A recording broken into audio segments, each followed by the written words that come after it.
والعاقبۃ للمتقین والصلاۃ والسلام علی سید الانبیاء والمرسلین قال اللہ تعالی وتبارک فی القرآن المجید والفرقان الحمید بسم اللہ الرحمن الرحیم ما زاغ البصر وما طغى صدق اللہ مولانا العظیم وصدق رسولہ النبی الکریم الرؤوف الرحیم اللہم نور قلوبنا بالقرآن وزین اخلاقنا بالقرآن وادخلنا الجنة بالقرآن ونجنا من النار بالقرآن قال اللہ تعالی وتبارک فی شان حبیبہ مخبرا وآمرا ان اللہ وملائکتہ یصلون علی النبی یا ایہا الذین آمنوا صلوا علیہ وسلموا تسلیما الصلاۃ والسلام علیک یا رسول اللہ وعلی آلک واصحابک یا محبوب اللہ۔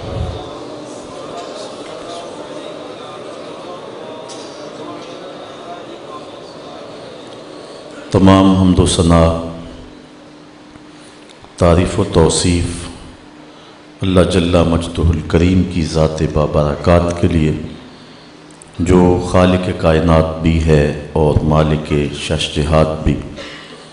اللہ جل وعلا کی حمد و ثنا کے بعد حضور نبی اکرم شفیع امم رسول محتشم نبی مکرم اللہ کے پیارے امت کے سہارے رب کے محبوب دانائے غیوب مالک رقاب امم فخر عرب و عجم والی کون و مکان سیاہ لا مکان سید انس و جاں سرور لالا رخاں نیر تاباں سر نشین مہوشاں ماہ خوباں شہنشاہ حسینہ تتمہ دوراں سر خیل زہرہ جمالاں جلوہ صبح ازل نور ذات لم یزل باعث تکوین عالم فخر آدم و بنی آدم نیر بطحا رازدار ما اوہا شاہد ما طغا صاحب علم نشرہ معصوم آمنہ احمد مجتبیٰ حضرت محمد مصطفیٰ صلی اللہ علیہ وسلم کے حضور ناز میں اپنی عقیدتوں، ارادتوں، محبتوں اور نیاز مندیوں کا خراج پیش کرنے کے بعد عالی مرتبت ذی وقار علماء کرام، حضرات، سامعین، سامعات، السلام علیکم ورحمۃ اللہ وبرکاتہ۔ حضور نبی رحمت سرور عالم صلی اللہ علیہ وسلم کے حلیہ انور کا تذکرہ پچھلے 2-3 ماہ سے شروع ہے۔ آج بھی اسی عنوان پہ کچھ باتیں آپ کے گوش گزار کر کے اپنے لیے اور آپ کے لیے سعادت مندیوں کا ساماں کریں گے۔ اللہ تعالی ہم سب کو اپنی رحمتوں کا اجالا نصیب فرمائے اور حضور کی محبت ہمارے من میں انڈھیل دے، روحوں کو حرارت اور باطن کو صفائی نصیب کرے۔ حضرت مولا کائنات سیدنا علی المرتضیٰ رضی اللہ تعالی عنہ حضور کی مبارک بینی کا تذکرہ کرتے ہوئے ارشاد کرتے ہیں کہ حضور علیہ السلام کی ناک مبارک بلند تھی اور آقا کریم علیہ السلام کی مبارک بینی پر نور کا ایک ہالہ ہر وقت رہتا تھا اور آقا کریم علیہ السلام کی بینی مبارک اس سے زیادہ بلند دکھائی دیتی تھی۔